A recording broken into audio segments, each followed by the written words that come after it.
तो ऐसा ही एक किस्सा है 1999 का 1989 का, जब साहब ने अमेठी से चुनाव लड़ा। उस अमेठी के चुनाव में क्या क्या हुआ, ये साहब ने उस चुनाव के बाद कुछ स्पेशल, कुछ विशेष तौर पे कुछ लोगों को दिल्ली में बुलाया। तो हमारे साथ जुड़े इंद्रजीत एडवोकेट लुधियाना से, वो भी उस मीटिंग में शामिल थे।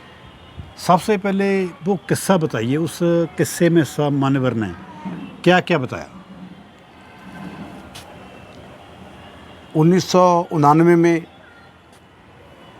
देश का जनरल लोकसभा चुनाव हुआ। उस चुनाव में बहुजन समाज पार्टी इतनी बड़ी पार्टी अभी नहीं बनी थी। तो उस चुनाव में मान्यवर कांशीराम साहब ने देश के प्रधानमंत्री, इंडियन नेशनल कांग्रेस के प्रेसिडेंट के मुकाबले में अमेठी से लोकसभा का चुनाव लड़ने का निर्णय किया। उस निर्णय करने के बाद पूरे जोर से, पूरी समर्था से साहिब कांशीराम जी ने वो चुनाव लड़ा। तो उस चुनाव में जो कुछ भी हुआ, उससे बहुत बड़ा परिवर्तन हुआ। उस परिवर्तन की लहर ने पूरे देश को हिला दिया, विशेष करके कांग्रेस और दूसरी पार्टी को, जो पार्टी शासन करता थी, उन सभी को हिला दिया। तो इस चुनाव में कांशीराम साहब को 25,000 वोट मिला। और जब तक उस चुनाव का रिज़ल्ट नहीं आया, तब तक देश का प्रधानमंत्री एक तरह बहुत घबराहट में रहा, बहुत चिंता में रहा कि मेरे साथ क्या होगा। तो जब चुनाव बीत गया, तो उनके बाद में मान्यवर कांशीराम साहब ने ये बात सुनी कि पंजाब के लोग इस चुनाव के बारे में कुछ इधर उधर की बातें करते हैं।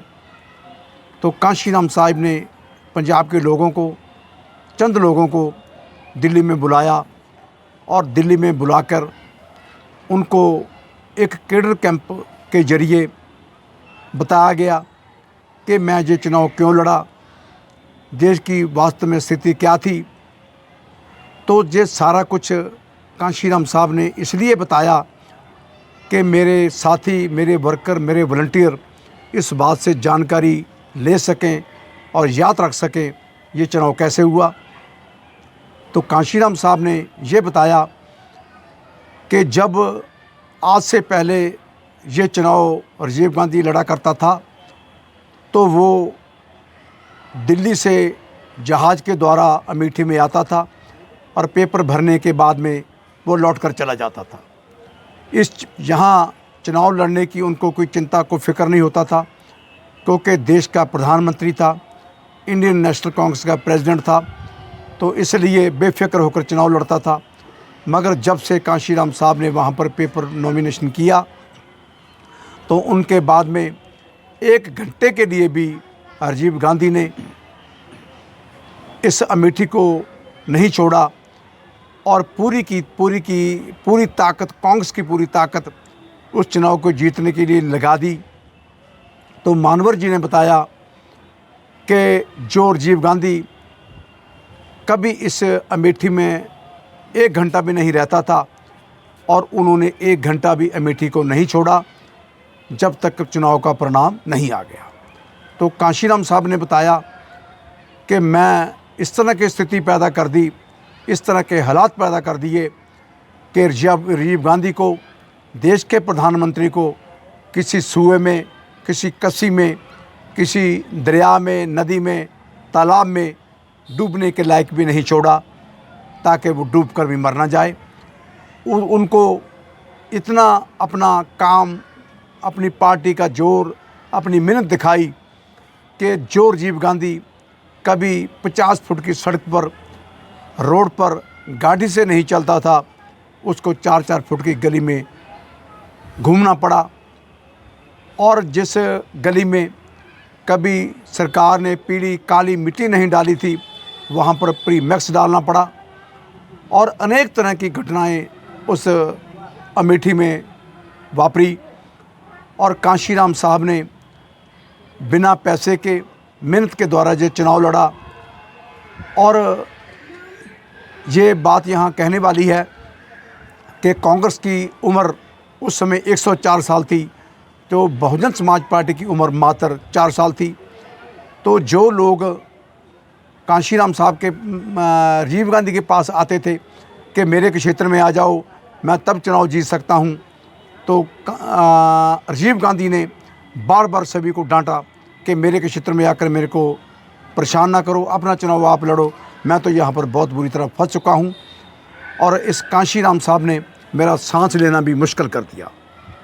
तो इसलिए कांशीराम साहब ने उस चुनाव में बताया कि जब तक मैं चुनाव नहीं लड़ा था तब तक हालात और थे।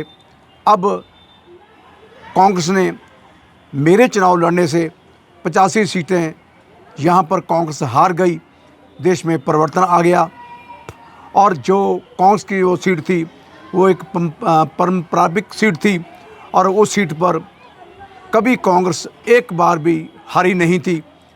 वो चुनाव लड़ना कांशीराम साहब के लिए एक बहुत बड़ा चैलेंज था, जिस चैलेंज को कांशीराम साहब ने कबूल किया। और उस चुनाव में जो कर कांशीराम साहब ने किया, पूरे देश को इस बात का पता चला कि कांशीराम साहब किस फिक्र का, किस शख्सियत का नाम है। तो दोस्तों, कांशीराम साहब ने उस मीटिंग में बताया कि ये जो चुनाव था, इस चुनाव में देश में परिवर्तन हुआ।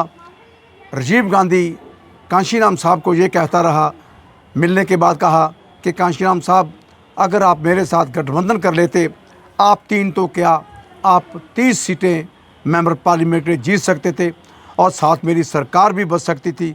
तो कांशीराम साहब ने कहा, तुम्हारा रास्ता अपना है और मेरा रास्ता अपना है।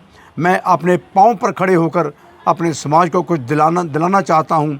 मैं किसी के पाँव में बैठकर मैं अपने समाज के लिए कुछ दिलाना नहीं चाहता। इस चुनाव के बाद एक फंक्शन में राजीव गांधी और मान्यवर की मुलाकात हुई, तो मान्यवर को थोड़ा शिकवा करते हुए मान्यवर से राजीव गांधी ने बोला कि मान्यवर जी, अगर आप हमसे समझौता करते तो आप 30 सीटें जीती जाती और मेरी सरकार बन जाती। तो मान्यवर ने कटाक्ष करते हुए बोला था कि आप आइंदा से जब भी बात करोगे एक रोड मास्टर की हैसियत से करोगे, दिल्ली के मुग़ल आज़म की हैसियत से नहीं। तो कांशीराम को क्या फ़र्क पड़ता है, क्योंकि कांशीराम तो पैदाइशी रोड मास्टर है। इंद्रजीत, एक बात और बताइए कि मान्यवर ने जितने भी चुनाव लड़े, चुनाव लड़े, सब जनरल से जनरल चुन, बेशक पूर्वी दिल्ली हो, अमेठी हो, अटावा से 1991 से जीतना, होशियारपुर हो, फूलपुर हो। तो एक बात और मैं जोड़ देता हूँ कि एक हैरानीजनक बात बताता हूँ आपको कि साहब ने बेशक DRDO में या सर्वे ऑफ इंडिया में नौकरी की, लेकिन साहब ने ज़िंदगी में कभी भी शेड्यूल का सर्टिफिकेट नहीं बनवाया। तो ये एक तथ्य है, बहुत बड़ा तथ्य है। तो लेकिन इसी से जुड़ा तथ्य ये भी है कि मतलब मान्यवर ने जितने भी चुनाव लड़े, सभी के सभी जंजगीर से लेकर होशियारपुर तक 7 के 7 चुनाव जनरल लोकसभा चुनाव सीट से लड़े। लेकिन उसके पीछे क्या मोटिव था? जंजगीर का पहला चुनाव जब मान्यवर जी ने लड़ा तो पैसे कलेक्शन करने की बात आई। रोड पर एक चद्दर बिछाकर चंद लोगों को साथ लेकर साहब ने कहा कि मैं भाई यहाँ से चुनाव लड़ना चाहता हूँ, तो आप कीजिए। सारे दिन में मात्र 800 रुपया इकट्ठा हुआ। तो कांशीराम साहब ने 300 रुपये का साइकिल लिया और 500 रुपया अपनी सिक्योरिटी, चुनाव लड़ने की सिक्योरिटी जमा कराई, और पूरा चुनाव उन्होंने उसी साइकिल पर लोकसभा का चुनाव लड़ा और वहाँ पर अपनी शनाख्त, अपनी पहचान बनाई। तो कांशीराम साहब ने कहा कि मैं कभी भी किसी शेड्यूल कास्ट का हक नहीं मारूंगा, जो भी चुनाव लड़ूंगा जब तक चुनाव लड़ूंगा वो जनरल सीट पर लड़ूंगा, क्योंकि जो लोग पहले रिज़र्व सीट पर चुनाव जीत कर जाते थे वो एकदम नालायक साबित हुए, उन्होंने समाज के लिए कुछ नहीं किया। तो मैं उनका हक भी नहीं मारना नहीं चाहता। तो मैं जो भी चुनाव लड़ूंगा वो जनरल पर लड़ूंगा। जितने भी उन्होंने चुनाव लड़े, जंजगीर का लड़ा, फूलपुर का लड़ा, अमेठी का लड़ा और अटावा का चुनाव लड़ा, होशियारपुर का लोकसभा चुनाव लड़ा, सभी के सभी उन्होंने जो चुनाव लड़े वो पूरे के पूरे जनरल से लड़े। और दूसरी बात कि साहब ने इस पार्टी को शेड्यूल्ड कास्टों की पार्टी नहीं बनाया, उन्होंने इस पार्टी को SC, BC, scheduled caste, scheduled tribe, OBC और माइनॉरिटीज़, अल्पसंख्यक लोगों की पार्टी बनाया ताकि पूरे भारत में इसका प्रचार हो सके।